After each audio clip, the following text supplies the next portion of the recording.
अभी वर्तमान का स्कोर में 181 है। और मैं जेएनयू में एंशियंट हिस्ट्री में मेरा एडमिशन हो गया। तो मैंने आपकी मॉडर्न की सीरीज मैंने पूरी देखी थी।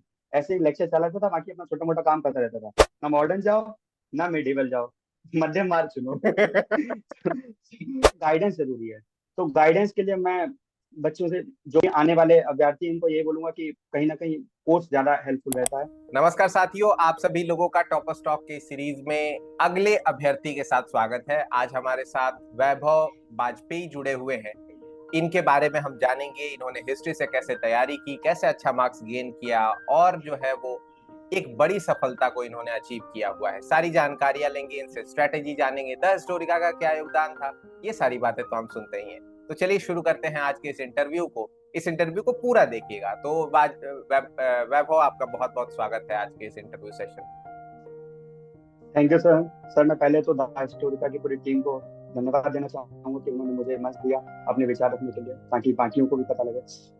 सर, शुरुआत अगर मैं करूं तो पहले मैं अपने बारे में बता दूं। मेरा नाम अच्छा। वैभव वाजपेयी है। मैं पीलीभीत उत्तर प्रदेश का निवासी हूँ। और मैंने अपनी टेंथ मैंने जवाहर नवोदय विद्यालय पीलीभीत तथा 12th में जवाहर नवोदय विद्यालय शाहजहांपुर से आर्ट्स स्ट्रीम से की है। उसके बाद मैंने ग्रेजुएशन अपनी किरोड़ीमल कॉलेज दिल्ली विश्वविद्यालय से की है, हिस्ट्री ऑनर्स में। और किरोड़ीमल कॉलेज के हॉस्टल में ही मैं रहा हुआ हूँ 2 साल। 1 साल बाहर रहा। उसके साथ साथ सर मैं सीवीटी में मेरा वर्तमान का स्कोर में 181 है। और मैं जेएनयू में एंशियंट हिस्ट्री में मेरा एडमिशन हो गया है, बस कागजी प्रक्रिया जारी रैंक फिफ्थ था या सिक्स था आपका? है। मेरा रैंक 5th था। फिफ्थ था, मतलब OBC rank, sorry EWS rank क्या? मेरा ईडब्ल्यूएस रैंक 5th है और अनरिजर्व रैंक मैं 14 हूँ। बहुत बढ़िया, चलिए ठीक है। ये एंशियंट से आपने लाया। अच्छा, डेप्रिवेशन पॉइंट कितना ऐड हुआ था आपका? मेरा सेकंड क्वार्टाइल में आता है, तो deprivation point I think 6। 6 point थे, यानी 18 मार्क्स आपका ऐड हुआ है। मैं क्वार्टाइल ओके, डिवीजन सेकंड क्या था अब। ठीक है ठीक है, कोई बात नहीं। चलिए, डन डन, कोई बात नहीं। एडमिशन हो गया, रैंक आ गया, दैट्स मैटर। नेक्स्ट क्वेश्चन आपके साथ मेरा ये रहेगा कि आपने शुरुआत कब किया, कब आपने सोचा कि मुझे सीयूटी पीजी की तरफ जाना है, और उसके लिए बुक्स कौन से आपने प्रेफर किए, ये थोड़ा सा एक बार अपना रिसोर्सेज के बारे में बताइएगा। सर, शुरुआत कहीं ना कहीं मेरे थर्ड ईयर में मेरे मेरे एल्डर ब्रदर राहुल वाजपेयी, उन्होंने मुझे बता दिया था कि सीवीटी देना है, तो इस बार थोड़ा ढंग से पढ़ाई करनी है। लेकिन हुआ क्या कि कॉलेज के खुलते ही डीयू में मेरा जो 5th सेमेस्टर था, वो 5th सेमेस्टर बहुत ज्यादा इंगेजिंग रहा, क्योंकि कॉलेज में इलेक्शन आ गए, तो मैं इलेक्शन में भी कंटेस्ट किया उस ईयर। और बाकी अदर एक्टिविटीज में तो मेरा 5th सेम ऑलमोस्ट, और एक फैमिली की भी एक थोड़ी प्रॉब्लम आ गई थी, तो उसमें मेरा 5th सेम ऑलमोस्ट उसी में चला गया। कहीं ना कहीं मुझे सितंबर अक्टूबर से मुझे रियलाइज होना शुरू हो गया था कि अब सीवीटी में थोड़ा थोड़ा हो जाना चाहिए, टिल्टेड, लेकिन हो नहीं पा रहा था।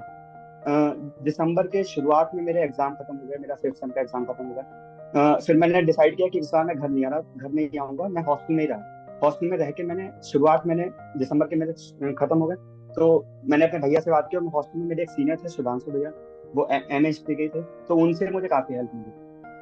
शुरुआत मैंने जब की, तो मैंने सबसे पहले एक प्रीवियस ईयर उठाया, एक लास्ट ईयर का मैंने क्वेश्चन पेपर उठाया, मैंने उसको सॉल्व करने की सोचा।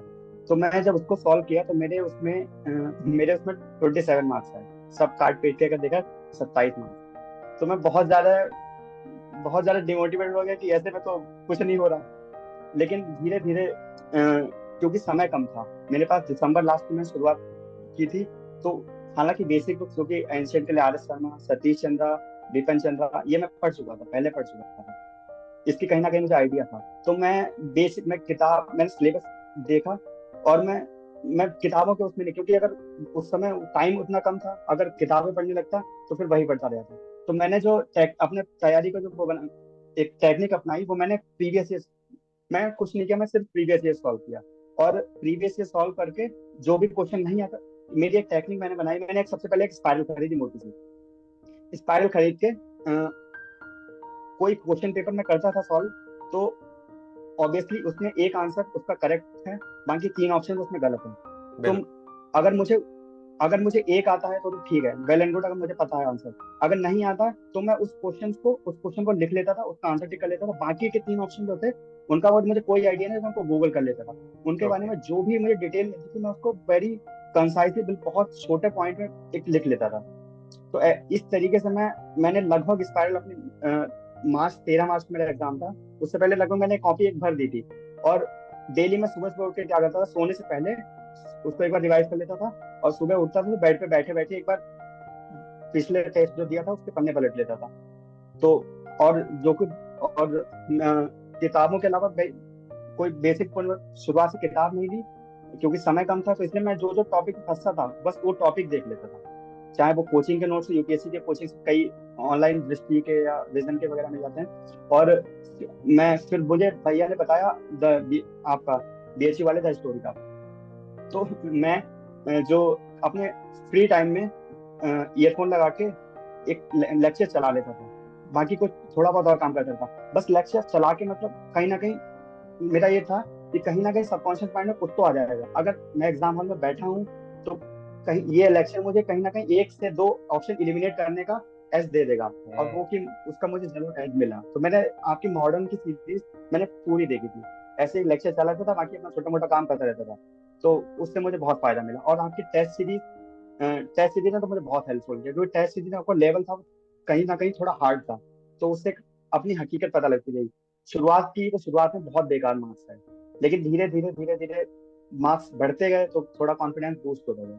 तो वो कहीं ना कहीं बहुत ज्यादा हेल्पफुल है मेरे टॉपर लाइफ मैं रहे उनपे। कभी आप? टेस्ट सीरीज में टॉपर रहे कभी? नहीं, मैं टॉपर नहीं रहा, लेकिन मैं हमेशा टॉप 10 में? टॉप हाँ 25 में? टॉप 10, टॉप 25, हाँ लगभग नहीं, टॉप 25 लगभग। ओके। तो एक मेरा जो जेन्युइन क्वेश्चन आपके स्ट्रेटेजी को लेकर के आ रहा है, अगर मान लीजिए कोई बच्चा अगर देख करके इस वीडियो को अपनाना चाहता है, इस स्ट्रेटेजी को, तो एक जेन्युइन सा क्वेश्चन ये रहेगा कि पहले आपने कितने पीवाईक्यूज किए, पहला क्वेश्चन।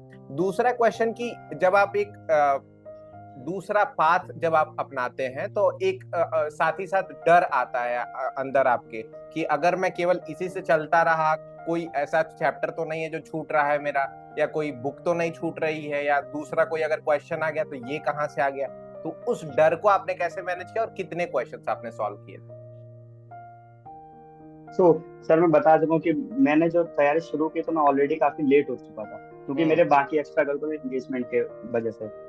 तो मैं, क्योंकि मुझे कंसाइज रहना था, मेरे पास टाइम कम था, इसीलिए मैंने पीवाईक्यू को शुरुआत की। मैंने पीवाईक्यू लगभग डीयू के कम से कम 10 साल पुराने DU, BHU, Hyderabad university, Jamia, मैं पीवाईक्यू मैंने लगभग ठीक ठाक कर लिए थे। और पीवाईक्यू के साथ मैंने आपका जो डेली टेस्ट सीरीज होती थी उसमें मैं देता था, उसका एक्सप्लेनेशन डेली लिखता था। तो इसके साथ साथ मैंने ये किया, और मैं हमेशा चीन बहुत कंसाइज नोट्स बनाता था। और एक कई मैंने एप्लीकेशन फोन में डाउनलोड कर लिए थे, क्विज वाले, हिस्ट्री क्विज वाले। तो कहीं ना कहीं वहां से मुझे क्वेश्चन मिल जाते थे, जो मुझे नहीं आता था स्क्रीनशॉट ले लिया उसका, और बाद में कॉपी पे लिख लिया। ये हुआ। हाँ, जैसा आपने पूछा, तो सिर्फ मैं क्वेश्चन पेपर्स पे रिलाई रहा, क्योंकि मेरे पास टाइम कम था।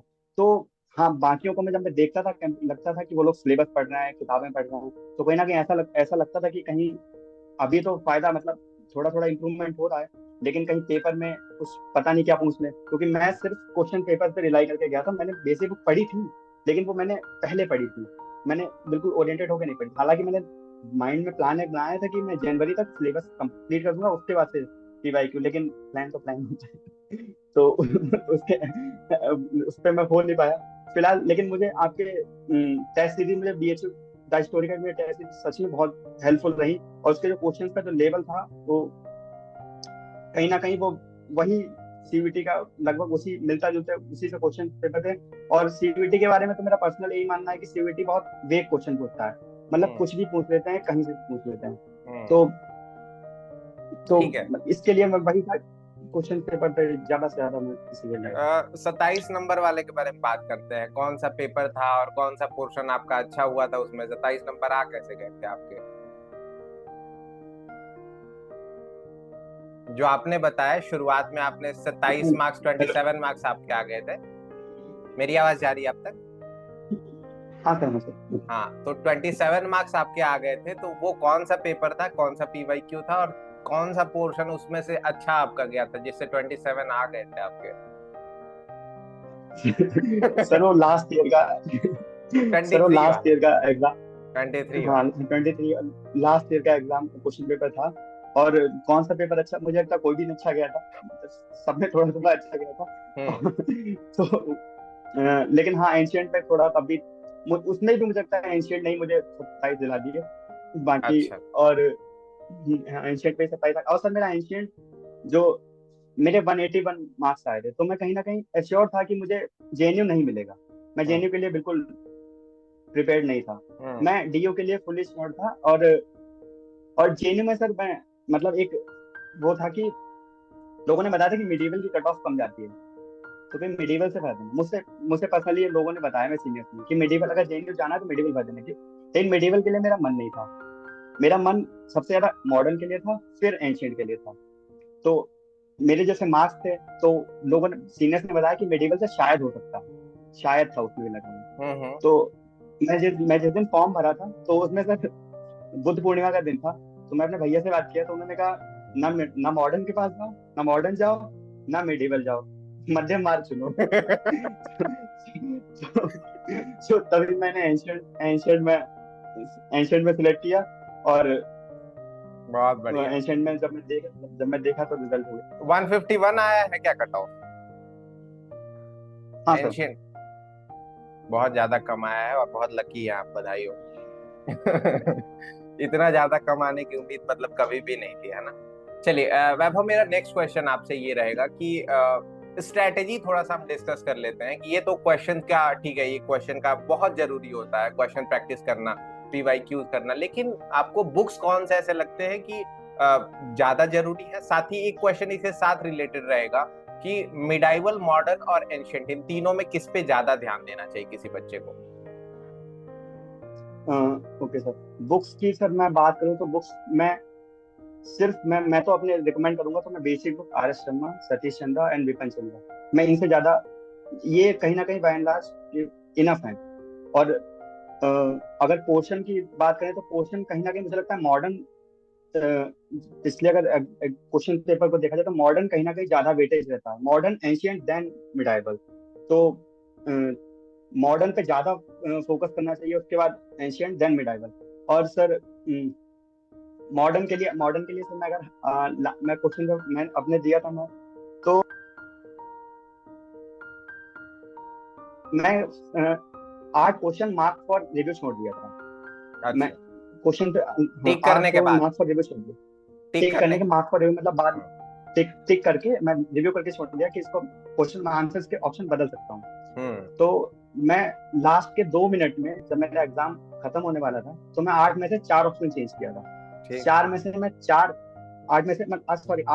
चेंज किया था, जिसमें 4 में करेक्ट लगा के चेंज कर दिया। थोड़ा थोड़ा कंफ्यूजन था कहीं ना कहीं। नाइस। और एक क्वेश्चन जिसका मुझे बहुत मलाल रहता है, वो अमृता बाजार पत्रिका। वो सर ओहो। मैं लास्ट तक याद करके गया, लेकिन वो मैं गलत कराया। अब मैं जिंदगी भर वो क्वेश्चन नहीं गलत करूंगा। चलिए बहुत बढ़िया, ठीक है। नेक्स्ट क्वेश्चन, ये बताइए आप कि द हिस्टोरिका से क्या बच्चों को, आने वाले जो बच्चे हैं उनको क्या जोड़ना चाहिए, या द हिस्टोरिका अपने स्टूडेंट्स के लिए, एक जो छात्र हिस्ट्री से जा रहा है एग्जाम देने, या क्या करता है the Historica? Okay. So the अगर मैं अपना बात करूँ तो द हिस्टोरिका के टेस्ट सीरीज कहीं ना कहीं मेरे लिए तो बहुत ज्यादा हेल्पफुल हुई है। और द हिस्टोरिका के जो वीडियोस, मैं तो मॉडर्न की सीरीज मैं तो पूरे द हिस्टोरिका से कंप्लीट किया हूँ। तो मेरे लिए जो आने वाले बच्चे हैं उनको यही सलाह है कि द हिस्टोरिका के ज्यादा से ज्यादा टेस्ट लगाओ, क्योंकि कहीं ना कहीं जो सीवीटी के क्वेश्चन का जो लेवल है वो आपको मैच हो जाएगा। और जितना ज्यादा क्वेश्चंस आप द हिस्टोरिका के जिस तरीके से मैंने लगाए हैं, तो कहीं ना कहीं बहुत ज्यादा हेल्पफुल है। और साथ ही जो वीडियोस हैं, मैं सबको रिकमेंड करूंगा कि अभी तो बहुत टाइम है, अभी तो बहुत इनफ टाइम है। तो एक यूट्यूब चैनल पकड़ के, मतलब द हिस्टोरिका पकड़ के सारे वीडियोस देख के, और सारे वीडियोस देख लें और उसके बाद क्वेश्चन पेपर लगाते हैं, तो कहीं ना कहीं द हिस्टोरिका की बहुत ज्यादा मदद करेगी।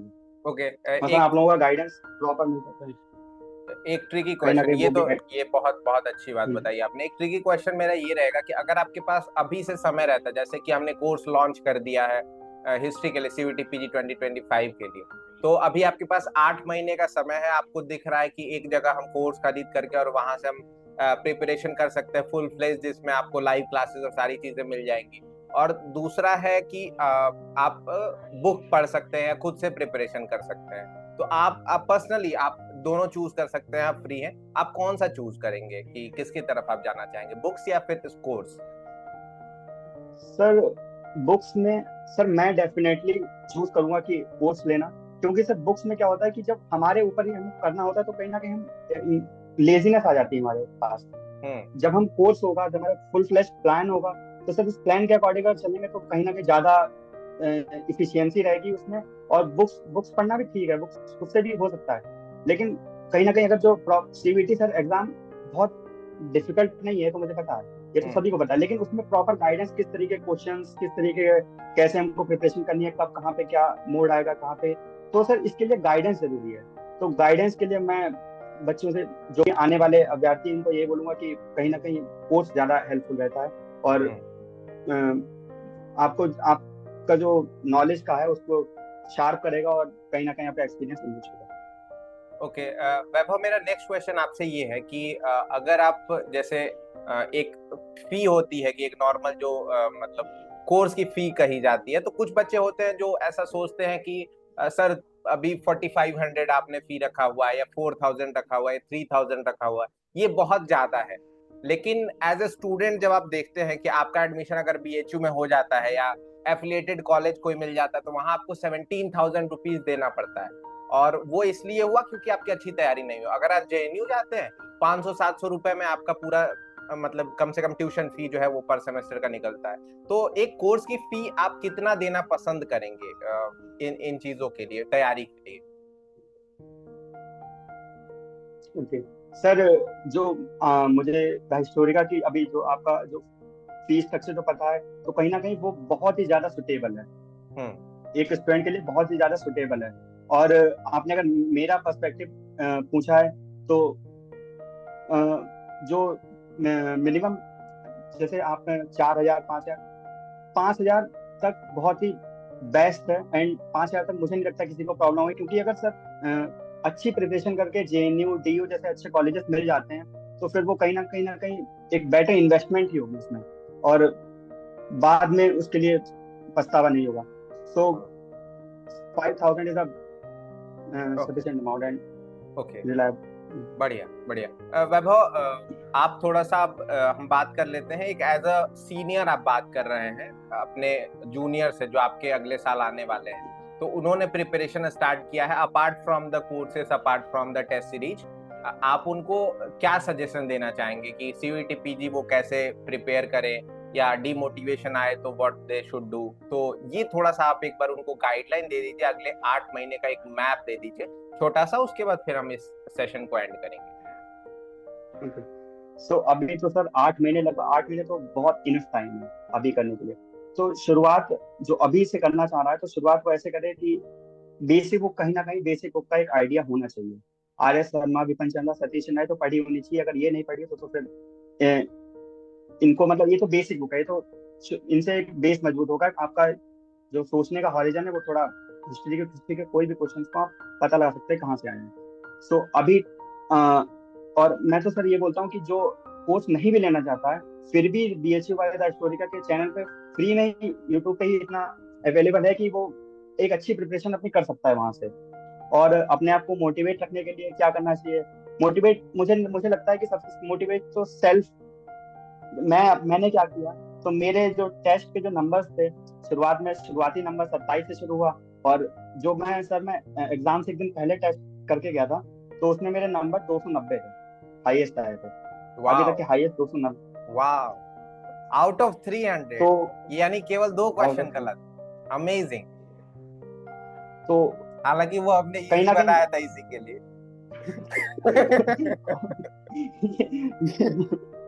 ये भी हो सकता है, लेकिन कहीं ना कहीं वो सर, उससे हमें मतलब अपना मोटिवेशन तो एक लेवल था वो सर काफी बूस्ट हो गया। ये पता है और बाबा, मैं मतलब ये क्या बात है ना कि हम लोग पूरा स्ट्रेटेजी बनाए हुए थे। हमें मतलब आप पहले दिन डे 1 से जिस दिन आपने टेस्ट शुरू किया होगा, आप पेड कोर्स से थे या ऐसे फ्री वाला आपने ट्राई किया था? नो सर, मैं फ्री। फ्री वाला। हाँ, तो फ्री वाले में भी या पेड कोर्स में भी हमने पूरा मतलब ऐसे मैं पॉइंट आउट कर दूंगा ना कि टेस्ट नंबर 18 में आप जो है वो अच्छा करेंगे या खराब करेंगे, मोटिवेट होंगे या डिमोटिवेट होंगे। और मैं जब भी टफ पेपर तैयार करता था तो मैं तैयार रहता था कि 10 कॉल मेरे पास आने वाले हैं। सर मेरा अच्छा एग्जाम नहीं गया था, क्या करें। हाँ, कंटिन्यू। हाँ सर, वो मोटिवेशन की बात कर रहा था, तो मोटिवेशन कहीं ना कहीं नंबर ही अपने आप में एक अच्छा मोटिवेशन ला रहे थे। लास्ट के दिनों में मैं तो अपना कॉलेज थोड़ा जाना कम कर दिया था, लास्ट के 2 क्लासेस कम कर दिया था। शुरुआती क्लासेस आता था, फिर टेस्ट देता था, फिर टेस्ट का पूरा एनालाइज करता था, और फिर बाकी खाली टाइम इधर उधर जब मैं जब भी मैं क्वेश्चन पेपर क्लिक करे थोड़ा एकदम पढ़ते हुए सिर दर्द होने लगता था, तो मैं कैंपस में ही निकल जाता था, कान में ईयरफोन लगाई, वीडियो चला लिया, और वही मैं बता रहा था मॉडर्न हिस्ट्री का, मैं कोई वीडियो चला के जेब में रख देता था फोन, ईयरफोन लगी है, मैं सब चलते चलते चाय पीने चला आता था। तो ये कहीं ना कहीं, और मोटिवेशन के लिए मैं तो पर्सनली मैं काफी गाने वाने सुनता हूँ, तो सर जब भी मुझे लगता था थोड़ा बहुत बोरिंग सा लगता था मुझे पढ़ते पढ़ते, तो मैं तो पर्सनली किशोर कुमार जी के गाने सुनने का बहुत बड़ा फैन हूँ, तो मैं अरे कान वाह। में ईयरफोन लगा के गाने सुनते चले रहता तो था। चले तो एक सुना दीजिए, फिर हम एंड करते हैं इससे। सर आवाज तो सब। ट्राई ट्राई ट्राई, हाँ एटलीस्ट कोई भी मोटिवेट आप कर सकते हैं बच्चों को। कोई भी एक गाना, किशोर कुमार, हम्म, रुक जाना नहीं। हाँ, मतलब गाना तो सर है वो, आज चल के तुझे, मुझे बहुत अच्छा लगता है सर। उसी की कुछ लाइन है, हालांकि गाऊंगा थोड़ा बेकार सा, अरे तो कोई उसके नहीं, लिए कोई माफी नहीं, चाहूंगा कि दर्शकों सह लेंगे सब लोग, को। टॉपर है आप। अरे, तो उसकी सर लाइन है, चल के तुझे मैं लेके चलूं एक ऐसे गगन के तले, जहाँ गम भी ना हो, आंसू भी ना हो, बस प्यार ही प्यार पले, बहुत एक बढ़िया। ऐसे गगन के तले। चलिए, बहुत बहुत धन्यवाद वैभव आपका इस सेशन में जुड़ने के लिए। आपने काफी अच्छी स्ट्रैटेजी साझा की, आपने सारी चीजें जो भी बताई, मुझे लगता है कि आने वाले बच्चों के लिए बहुत ही काम लायक होने वाला है। तो धन्यवाद आपके इस इंटरव्यू के लिए। Thank you sir, thank you तो सर, मुझे दोस्त मौका देने के लिए। तो दोस्तों, ये थे वैभव जिन्होंने अपनी पूरी स्ट्रैटेजी साझा की। आशा करता हूँ कि ये इंटरव्यू आपको अच्छा लगा होगा। आई थिंक ये सबसे one of the longest interview हमारा रहा है, लेकिन चूंकि आपको सारी स्ट्रैटेजीज अच्छी लगने लगी थी, इसलिए हमने थोड़ा लंबा करना इसको अच्छा समझा। मिलते हैं किसी ऐसे ही टॉपर के साथ, तब तक आप इस सीरीज को लगातार देखते रहिए। बहुत बहुत धन्यवाद आपका इस इंटरव्यू को पूरा देखने के लिए। लाइक, कमेंट, शेयर, और अगर आप तैयारी करना चाहते हैं CUET PG 2025 की, तो लिंक जो है वो डिस्क्रिप्शन बॉक्स में दिया हुआ है। बहुत बहुत धन्यवाद।